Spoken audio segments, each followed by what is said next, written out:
nyiika yennyini ate nga bikwasa n'ennaku. Kale tukwaniriza wano ku lutambula mu Uganda. Emboozi ejo olaba yabadde mu disitulikiti y'e Luweero, Kasaana e Mabaale. Wano twagwidde ku mukyala yabadde amanyikiddwa nga Nayiga Grace abadde asibira omwana wa Muganda we mu Tooyi okumala ebbanga eggwanvu. Kyakakasiddwa nti omwana yabadde asibirwa mu kaabuyonjo. Oluvannyuma we tweyongeddeyo mu maaso ne tulambula ekifo ekibadde kigambibwa mbu omwana mwabadde asibibwa.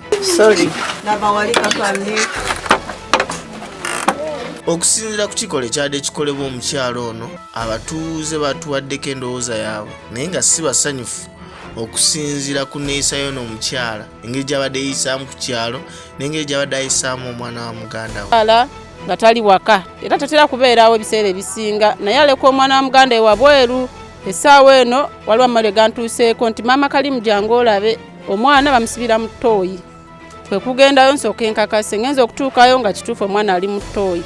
Mwezi Mulamba batulaba olaba omusezi aseera kiro ne bamulaba naye ate omukyalo ono amanyikiddwa nga Nayiga Grace aludde ebbanga lya mwezi mulamba ng'asibira omwana wa muganda we mu Tooyi. Abula ab'okukyalo batugambye nti omukyalo ono olubadde ng'olumunenyaako ng'ayomba. Mukazi muyombi nnyo, avuma n'okuvuma. Ojje waka yasibye waka nakasiibaawo ku lubalaza, oluusi kasiiba omwo mu nnyumba, bw'akomawo n'aggulawo n'akatuuzaawo. Emmere afumba nalyo osanga katudda wali mu kulya omwana takoze eki?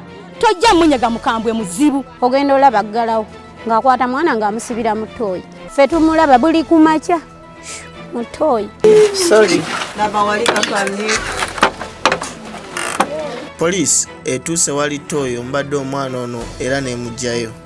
Abula tewayise kaseera omukyala Nayiga Joyce atuuse n'ekangabiriza. Poliisi temulonzezza era bwetyo n'emukwata n'emutwala ku poliisi.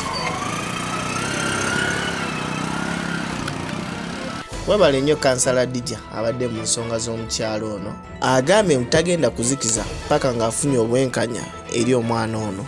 Paka tulabe nga tufuna obwenkanya. Tulabe maama w'omwana lwaki omwana talina maama we. Tulabe lwaki ono abadde akola ebikolwa ebyo. Tulabe tuyina okugoberera paka.